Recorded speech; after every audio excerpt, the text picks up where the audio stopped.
Assalamualaikum warahmatullahi wabarakatuh. Kami dari kelompok 9 akan mempresentasikan tentang etika Islam dan akuntansi dan review defining Islamic current issues past roots.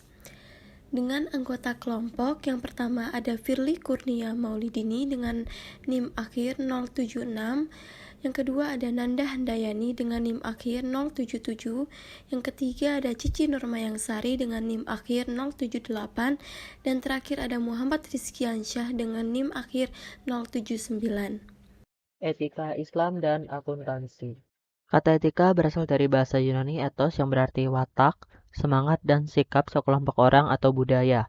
Etika berhubungan dengan moral. Etika juga menunjukkan refleksi filosofis pada keyakinan dan praktik moral, dan etika adalah langkah mundur yang sadar dan refleksi moralitas. Akuntan diharapkan untuk mematuhi aturan, kerahasiaan, objektivitas, dan independensi. Beberapa berpendapat bahwa akuntan memiliki kewajiban kepada pemegang saham, kreditur, karyawan, pemasok, pemerintah, profesi akuntansi, dan masyarakat. Akuntan juga diterima sebagai penjaga gerbang pasar keuangan. Tanpa akuntan untuk memastikan kualitas dan integritas informasi keuangan, pasar modal akan jauh tidak efisien, biaya modal akan lebih tinggi, dan standar hidup akan lebih rendah. Etika penting bagi akuntan dan mereka mengandalkan informasi yang diberikan oleh akuntan, karena perilaku etis memerlukan pengambilan sudut pandang moral. Dengan demikian, akuntansi dapat dianggap sebagai disiplin moral karena mengharuskan akuntan memiliki tanggung jawab kepada masyarakat untuk mengkomunikasikan data secara jelas yang berdampak pada pengambilan keputusan. Sebagian besar konten informasi akuntansi adalah konten moral serta konten ekonomi. Kode etik EEOIFI untuk akuntan. Kode etik akuntan menyajikan kerangka kerja etis bagi akuntan yang berasal dari aturan dan prinsip syariah. Asumsi dasar dari kode ini adalah bahwa akuntan muslim akan termotivasi untuk mematuhi kode tersebut karena alasan keyakinan agama dan sebagai sarana untuk mematuhi perintah Allah dan menahan diri dari hal-hal yang dilarang olehnya. Selain itu, akuntan akan termotivasi untuk mematuhi kode etik. Akuntan EEOIFI menyajikan kerangka kerja etis sebagai akuntan yang berasal dari aturan dan prinsip syariah. Asumsi dasar dari kode ini adalah bahwa akuntan muslim akan termotivasi untuk mematuhi kode tersebut karena alasan keyakinan agama dan sebagai sarana untuk mematuhi perintah Allah dan menahan diri dari hal yang dilarangnya. Selain itu, akuntan akan termotivasi untuk mematuhi etika. Struktur kode etik EEOIFI terdiri dari 3 bagian, yaitu landasan syariah etika akuntansi, prinsip-prinsip etika akuntan, dan aturan perilaku etis bagi akuntan. Dasar syariah etika akuntansi mengatur tentang dasar-dasar Islam sebagai berikut. Yang pertama ada integritas, yaitu prinsip integritas dalam Islam mensyaratkan akuntan memiliki kompetensi dan kualifikasi yang memadai. Dalam Al-Quran, Allah mewajibkan bahwa sesungguhnya sebaik-baiknya manusia untuk dipekerjakan adalah orang yang kuat dan dapat dipercaya. Al-Quran Surah Al-Qasas ayat 26.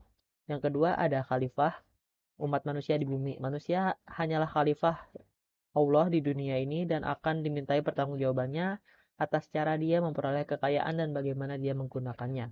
Yang ketiga, kejujuran. Ketulusan berarti akuntan harus menaati Allah dan persyaratan dalam melakukan pekerjaannya. Dalam melaksanakan tugas profesionalnya, ia tidak boleh tunduk pada pengaruh atau tekanan dari luar. Yang berikutnya, kesalehan atau takwa. Takwa adalah takut kepada Allah secara sembunyi-sembunyi dan di depan umum dengan menjalankan perintah Allah dan menghindari larangannya. Berikutnya, kebenaran. Kebenaran dalam konteks akuntan berarti dia atau akuntan tidak boleh membatasi diri dalam melakukan tugas profesionalnya, tetapi ia harus berusaha untuk mencapai derajat kebenaran dan kesempurnaan yang tinggi dalam dirinya. Yang terakhir ada pertanggungjawaban di hadapan Allah. Dalam hal akuntabilitas, seorang akuntan muslim harus mengamati semua tindakannya termasuk tugas profesionalnya dan bahwa dia akan bertanggung jawab di depan Allah di dunia ini dan akhirnya di akhirat. Seorang akuntan juga bertanggung jawab secara pribadi atas semua perbuatannya di dunia dan akan dipertanggungjawabkan di akhirat. Prinsip dan etika akuntan. Yang pertama dapat dipercaya, yaitu integritas yang tinggi, jujur, dan menghormati kerahasiaan informasi. Untuk contoh perilakunya, menyajikan dan mengkomunikasikan informasi keuangan dan non-keuangan secara jujur, relevan, sebenarnya, dan yang transparan serta memadai. Yang kedua, menahan diri dari mengungkapkan informasi rahasia kecuali diwajibkan oleh standar akuntansi dan audit yang relevan. Yang ketiga, menahan diri dari menggunakan informasi rahasia untuk keuntungan yang tidak etis. Yang keempat, menahan diri dari tindakan atau perilaku apapun yang dapat merugikan tujuan agama dan etika lembaga. Yang kedua, legitimasi, yaitu semua tugas profesional harus sesuai dengan syariah. Untuk contoh perilakunya, yaitu memprioritaskan pertanggungjawaban kepada Allah atas pertanggungjawaban kepada manusia. Yang kedua, menyadari aturan dan prinsip syariah yang relevan, terutama mengenai transaksi keuangan melalui pelatihan formal. Yang ketiga, bertanggung jawab untuk memverifikasi legitimasi agama dari peristiwa yang diperhitungkan atau diaudit. Dan yang keempat, memastikan kepatuhan syariah dari semua kegiatan bisnis dan transaksi. Berikutnya, objektivitas, yaitu adil, tidak memihak dan tidak bias, bebas dari konflik kepentingan dan kemerdekaan pada kenyataan dan penerapan. Yang pertama, menolak pemberian bantuan atau kerah tamahan yang akan mengancam objektivitas penilaian profesional. Yang kedua, menghindari konflik kepentingan aktual atau nyata seperti hubungan pribadi atau keluarga. Yang ketiga, menghindari situasi yang mungkin akan mengganggu independensi seperti kepemilikan saham pada perusahaan klien dalam kasus auditor. Yang keempat, menahan diri dari terlibat dalam kegiatan profesional lainnya saat mengaudit klien. Dan yang terakhir, menghindari biaya kontingensi, yaitu biaya yang tergantung pada hasil audit.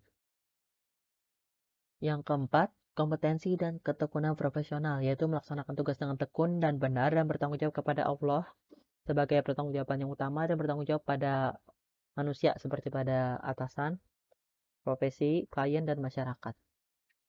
Untuk contoh perilakunya, yang pertama, memperoleh tingkat kompetensi akademik dan profesional yang tepat, pengetahuan syariah yang cukup terkait dengan transaksi keuangan, dan tetap mengikuti perkembangan baru, profesi, dan standar akuntansi. Yang kedua, menahan diri dari setuju untuk melakukan tugas-tugas profesional kecuali cukup kompeten untuk melakukannya. Yang ketiga, memberikan pekerjaan layanan profesional berkualitas tinggi sesuai dengan aturan dan prinsip syariah dan hukum yang relevan. Yang keempat, memastikan kontrol kualitas bawahan dan asisten dalam pelaksanaan tugas profesional. Yang kelima, memastikan laporan lengkap, jelas, dan didukung oleh analisis yang tepat dari informasi yang relevan dan dapat diandalkan. Berikutnya, yaitu perilaku yang digerakkan oleh iman. Perilaku dan perilaku yang konsisten dengan nilai-nilai Islam dan aturan dalam prinsip syariah. Untuk contoh perilakunya, yaitu senantiasa sadar dalam pengawasan Allah. Yang kedua, terus-menerus sadar akan pertanggungjawaban di hadapan Allah pada hari penghakiman atau hari kiamat. Yang ketiga, ikhlas dalam melakukan tugas-tugas profesional untuk mencari kepuasan Allah dan tidak tunduk pada tekanan manusia. Dan yang keempat, memenuhi janji dan perjanjian kehormatan. Yang terakhir, perilaku profesional dan standar teknis, yaitu mematuhi standar yang relevan seperti yang diadopsi oleh masyarakat selama tidak melanggar aturan dan prinsip syariah. Untuk contoh perilakunya yaitu mematuhi standar akuntansi dan audit yang relevan, melakukan tugas profesional dengan tekun, menahan diri dari terlibat dalam kegiatan dan perilaku yang dapat membahayakan integritas, objektivitas, dan kemandirian, seperti pemasaran dan mempromosikan dirinya dengan cara yang tidak sepadan dengan kemampuannya. Dan yang keempat, dalam hal mengganti akuntan profesional lain, akuntan baru harus memastikan alasan penggantian dan menahan diri dari menerima pengajuan baru kecuali alasan perubahan dapat diterima dan bukan karena penolakan untuk tunduk pada tekanan terutama dalam melanggar aturan dan prinsip syariah. Selanjutnya ialah memasukkan etika Islam dalam pendidikan akuntansi. Pendidikan etika harus berusaha untuk memanusiakan mahasiswa akuntansi, yaitu harus menimbulkan rasa komitmen moral terhadap individu lain. Oleh karena itu, salah satu tujuan terpenting adalah mengembangkan perasaan empati dengan orang lain. Emosi harus diperkenalkan ke dalam pendidikan akuntansi dan khususnya komitmen emosional kepada individu lain harus didorong. Disarankan juga bahwa peningkatan komitmen etis kepada individu lain dapat menjadi cara memerangi kecenderungan akuntansi untuk tidak memanusiakan orang lain. Selanjutnya, prinsip etika Islam, maslahah, dan etika akuntansi. Dari perspektif Islam, akuntan perlu membebaskan diri dari pandangan dunia sekuler yang memperlakukan etika sebagai aspek tersembunyi dari kehidupan profesional dan duniawi. Tujuan prinsip syariah atau hukum Islam adalah terwujudnya kemaslahatan umat yang berkaitan dengan urusan mereka baik di dunia maupun di akhirat. Al-Quran menggambarkan tujuan syariah ketika menyatakan, "Hai manusia, telah datang kepadamu petunjuk dari Allah." Itu adalah penyembuh bagi penyakit-penyakit dalam hatimu, dan itu adalah petunjuk dan rahmat bagi orang-orang yang beriman. Al-Quran Surah ke-10 ayat 75. Ada 3 bidang yang merupakan tujuan utama syariat atau maqasid al-syar'ah, yaitu mencerdaskan individu, menegakkan keadilan, dan mewujudkan kemaslahatan bagi umat. Prinsip etika Islam maslahah dan etika akuntansi. Di sini terdapat bagian maslahah sebagai prinsip penalaran hukum. Prinsip-prinsip maslahah berfungsi sebagai pedoman umum mekanisme filter etika dengan memberikan 3 tingkat penilaian yang akan digunakan oleh akuntan ketika menyelesaikan konflik etika. Tingkat pertama yaitu esensial, bahwa apapun keputusan keuangan dan pengungkapan akuntansi dari kegiatan bisnis yang dibutuhkan masyarakat untuk hidup, terutama dalam hal kehidupan mereka, diri dan keluarga, properti dan intelektual, harus dilindungi. Tingkatan kedua ada komplementer, bahwa perlindungan kepentingan publik yang bersifat komplementer yang mengendalikan bahwa setiap kelalaian atau tindakan yang dapat menimbulkan kesulitan tetapi tidak mengganggu masyarakat secara total juga harus dipertanggungjawabkan oleh akuntan. Dan tingkatan yang ketiga yaitu hiasan, bahwa kebutuhan untuk mencapai hiasan mengacu pada kepentingan yang setelah direalisasikan, mengarah pada perbaikan dan pencapaian apa yang diinginkan publik. Nah, jadi ketiga tingkat perlindungan kepentingan publik ini saling terkait, dengan tingkat perlindungan yang pertama menjadi yang paling penting dibandingkan dengan yang berikutnya. Misal dalam kasus di mana akuntan menghadapi konflik antara melindungi kepentingan publik yang esensial dan kepentingan publik yang saling melengkapi, yang pertama harus diprioritaskan. Untuk selanjutnya yaitu review jurnal yang berjudul Defining Islamic Current Issue Password oleh Christopher Napier, Royal Holloway University, London. Untuk bagian yang pertama yaitu abstrak. Munculnya Bank Islam dan lembaga keuangan lainnya sejak tahun 1970-an telah merangsang literatur modern yang telah mengidentifikasi sebagai akuntansi Islam. Sebagian besar literatur ini bersifat perspektif. Meskipun studi tentang praktek aktual dan sikap terhadap alternatif yang diusulkan mulai muncul, penelitian sejarah akuntansi Islam masih dalam proses pengembangan. Dengan berbagai studi berdasarkan arsip utama dan manual akuntansi memberikan wawasan akuntansi yang berkembang dalam konteks negara dan swasta di Timur Tengah. Bagian lain dari dunia muslim juga menjadi fokus penelitian akuntansi sejarah. Masih banyak yang harus ditemukan sebelum sejarawan dapat menentukan pengaruh ide dan praktik akuntansi Timur Tengah di belahan dunia lain. Pengantar. Islam adalah agama terbesar kedua dunia dan mendominasi sebagian besar negara-negara Afrika dan Asia dari Maroko hingga Indonesia. Tetapi pemahaman Barat tentang Islam sering terbelakang atau bahkan terdistorsi, dengan karakteristik inti Islam yang dilihat oleh beberapa orang sebagai intoleransi, militansi, keterbelakangan. Selama bertahun-tahun, bagaimanapun sosial Barat, sejarawan, politik, dan ekonomi telah mempelajari perkembangan dunia Islam. Namun, sejarawan akuntansi Barat cenderung mengabaikan perkembangan akuntansi di dunia Islam. Ini adalah padanan dari fokus perhatian yang dominan, walaupun tidak eksklusif, pada sekumpulan tempat dan masyarakat yang relatif kecil. Tempat-tempat istimewa termasuk Amerika Serikat, Inggris, Kanada, Australia, Selandia Baru, dan pada tingkat yang lebih rendah, negara-negara Eropa kontinental seperti Prancis, Spanyol, dan Italia. Masyarakat istimewa adalah penghuni-penghuni negara-negara ini, meskipun bangsa pertama yang tinggal di sana sebelum kedatangan pemukim Eropa tidak begitu istimewa. Secara total, tempat-tempat istimewa dan penduduknya berjumlah sekitar 20% dari populasi dunia, seluruh dunia tidak sepenuhnya diabaikan. Telah ada minat lama dalam sejarah akuntansi Jepang, akuntansi Cina mulai dipelajari dan SJ dan Tinker baru-baru ini menyerukan studi akuntansi Afrika. Namun penelitian historis tentang akuntansi Islam baru mulai muncul dalam sumber-sumber berbahasa Inggris. Konsep akuntansi Islam.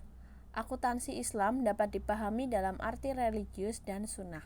Islam adalah kata Arab yang berarti penyerahan, dapat dipahami berarti kehendak Tuhan secara khusus.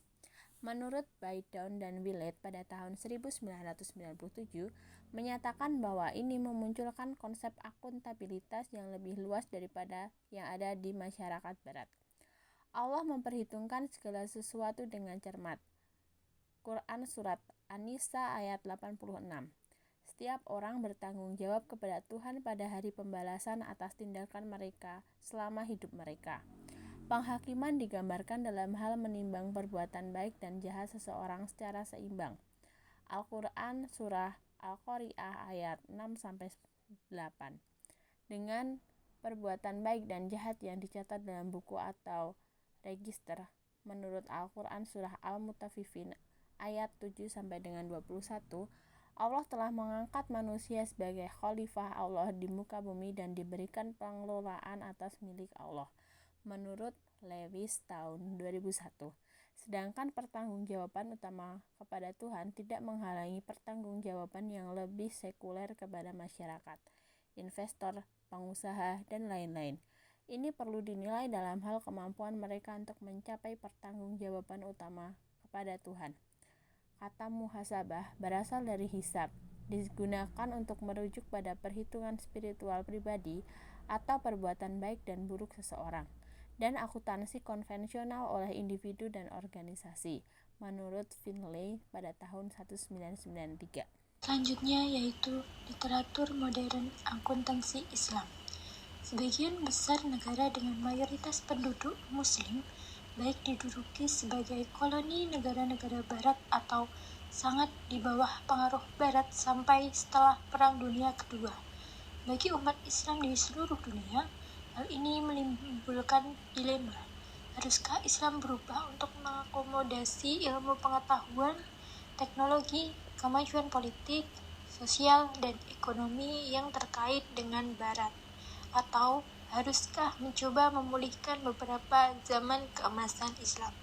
Jika perlu, dengan memisahkan komunitas muslim akuntansi dapat ditemukan dalam wacana sosial dan ekonomi dan upaya untuk mempraktikkannya.